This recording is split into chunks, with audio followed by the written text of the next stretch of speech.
Visi svajojame apie gerą pasaulį, kad žmonės gyventų santarvėje, savo elgesį grįstų meilę ir teisingumu. Tačiau yra problema. Mus, žmonės, kažkas vis kursto nuolat griauti ir naikinti. Tai vadiname blogiu.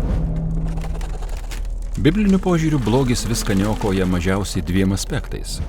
Pirmiausia, tiesioginis mūsų daromų blogio poveikis. Pavyzdžiui, jeigu vienas asmuo iš kito ką nors pavagia, įvykdoma neteisybė. Vagis yra skolingas ir turi atkurti teisingumą. Tačiau yra ir kitoks, netiesioginis blogio poveikis. Vagis išardė pačių santykių darną, atsirado nepasitikėjimas, padaryta emocinė žala. Tai panašu į vandalizmą, atitaisyti reikia ir tai. Daug žmonių sako, klausyk, Dievas taigi geras, jis turėtų tiesiog imti ir pašalinti iš pasaulio visą blogį. Būkime atviri. Blogis, kurį matau aplinkui, iš tikro yra tas pats blogis, koks glūdi manyje. Visi esam prie to prisidėję ir toliau prisidedam. Taip atsidurime keblioje padėtyje. Jei Dievas imtųsi šalinti iš pasaulio blogį, jam tektų nusikratyti mūsų. Štai kodėl Biblijos pasakojimas toks nuostabus. Biblijos Dievas yra toks geras, kad jis ketina ne tik pašalinti blogį iš pasaulio, bet ir tai padaryti nesunaikindamas žmonijos. Ir kaip jis tą padarys? Biblijos pasakojimo pradžioje sužinome apie gyvulių aukojimą. Suprantu, kad mums tai atrodo keista. Tačiau izraeliečiams tai buvo itin raiškus Dievo teisingumo ir jo malonės simbolis. Atmink, aš prisidedu prie blogio pasaulyje, tad derėtų mane pašalinti. Tačiau Dievui leidus gyvulio gyvybė tampa pakaitalu. Jis simboliškai žūsta vietoj manęs. Biblinis žodis tam įvardyti yra atpirkimas arba sutaikinimas, tai reiškia padengti kieno nors skolą. Tačiau yra ir kita šios apeigos pusė.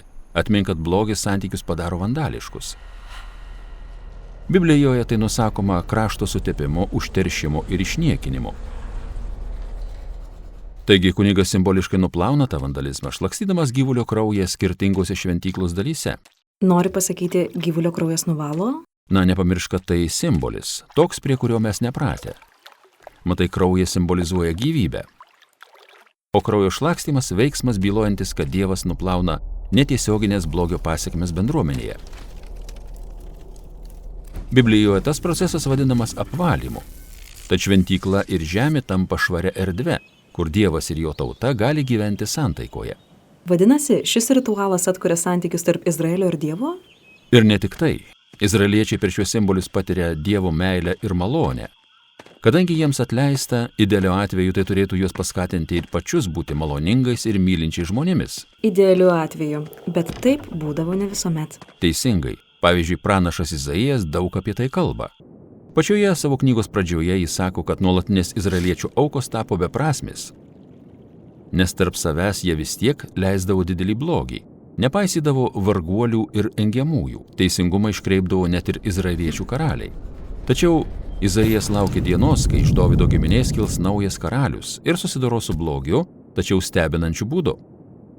Tas karalius taps tarnu. Jis ne tik tai tarnaus, bet ir kentės bei mirs dėl jo paties žmonių padaryto blogio. Ir jo gyvybė bus atnašaujama kaip auka. Tai pažadas, kurį Jėzus tikėjo atėjęs įvykdyti. Jis Izraelio karalius, kenčiantis ir mirštantis ant kryžiaus. Tiesą sakant, pats Jėzus cituoja Izaijo žodžius, kai sakosi atėjęs tarnauti ir atiduoti savo gyvybės kaip išpirkos už daugelį. Žodis išpirka reiškia jo sutaikinimo auką. Visame Naujajame testamente kalbama, kad Jėzaus mirtis mus atperkanti auka.